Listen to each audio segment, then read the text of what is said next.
washed the kayak down, so it's a little bit cleaner for you. But I bought this kayak, I think it was 2019, it's 2021 now. I bought it because I used to have a little kayak, but I wanted something that I could stand up if I wanted to on, or something I just wasn't going to have to worry about flipping, and something I could just take anywhere. And I found this. This is the Ascend 12T, and I love it.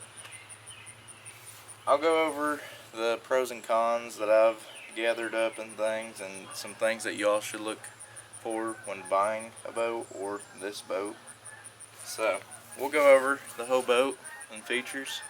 In the front and the rear, you have two grab handles. They are pretty heavy duty grab handles. The one in the back is facing this way, and the one in front is obviously facing that way. It comes with these bungee cords. I personally, I like them. I actually had to replace this one because I caught a bass and it got tangled up in it, so I had to cut it and put a new one in. But it's been great other than that. You can hold a lot of storage on this kayak because you have probably 2 or 3 feet of space in the front, and then even more in the back. And you have a separator almost, and you have these D-ring hold downs, so you can really put a cooler or anything you want back here, and you probably have a good 3.5 feet room right there. Back here you have 2 rod holders, and they have the clips already installed for your rod savers if you do go overboard. Right here in these areas it has the foam on top for your feet and for standing, so it kind of feels like a paddle board almost. And then underneath it's got the foam to hold your weight. I installed this pull handle just to help me pull myself up if I do need to stand up, or if I need to get to the front hatch. Sometimes that can be difficult. The foot pegs here, you just grab them and slide them, and they just adjust. And I'm 5'10", and I have them 2 from the top, so you can fit a pretty decent guy in here. I mean, if you were 6, plus you have adjustment for the seat as well, so if you're 6 foot or something, I wouldn't even worry about it being too small for you. I mean, it's a big kayak. I think overall it weighs probably 80 or 90 pounds. I mean, it's a big kayak. That's why it has these wheels back here that I purchased. It also has the paddle holders, which is actually really nice. That's what I do like about this kayak, is it has a lot already with it. Like the rail mounts here is really nice, so you don't have to install them at all. I installed this Yak Attack anchor line, which works pretty well. It's got 6 scupper plugs in total. 2 up here, 2 under the seat, and 2 in the back. Here is just storage. The only thing I will say bad about the storage is stuff from last trip, but the only thing bad about the storage is it's got a lot of storage. I'm not knocking the amount. It's just you got these foam pads inside, and if you move it around a lot or keep like smaller items, like even this water bottle, it'll roll next to it because it doesn't cover the whole extent of it. So that's something I plan on fixing in the future, is making it to where nothing can move out of that area, because I've had stuff go to the end of my kayak and then I gotta flip it up, and it's a whole ordeal to get it out.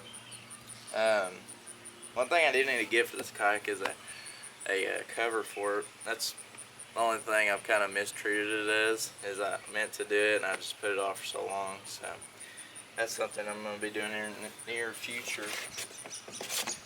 It's got this little pocket, dude.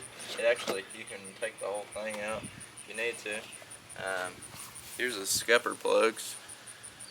You just throw them in there, and then I keep a whistle and I'll throw like a few soft plastics and stuff. Mainly I keep my keys in there because it does stay pretty dry. It's not like super watertight, but it keeps it fairly dry.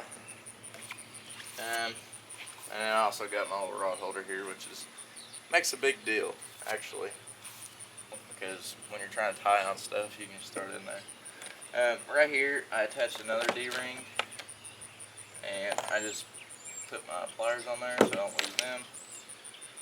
And now we're onto the seat. The seat is actually really nice. I have started to see some corrosion and some rusting parts. It may just be where I've had it out. You know, it's been rained on. I kept a tarp on it for about 1.5 years, and then the tarp ripped, so it's only been out for like 6 months, really.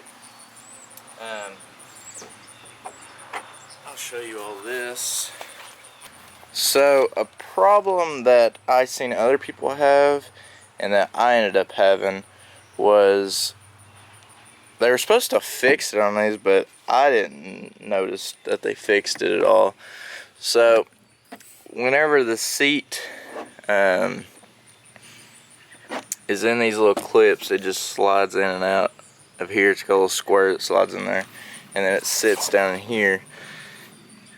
This back bar, the plastic on the actual kayak does rise up some, but it still wasn't quite enough that I liked it, because it still bows, so it didn't really make that much of a difference, and it slid a lot, you know. So I want it to be as sturdy as possible, and a lot of people complain about these brackets breaking, so I went to Lowe's and got some of these foot peg things, and I just cut them to fit the bar, then put a zip tie around them, and they have not moved. And I have pretty well used this kayak, and they have not moved one bit. Your drain plug is on the top back. I kind of wish it was on the side, just because the kayak is so heavy, but it's not bad. Here's the D-rings I was talking about, and then also there's the wheels. They just go through the scupper plugs there, and you also got bungees back here as well. The seat though is really comfortable, better than any other kayak I've ever owned personally. You can sit in this thing all day, and you can recline it and everything else you need to. I'll give you a good look into the storage hatch here.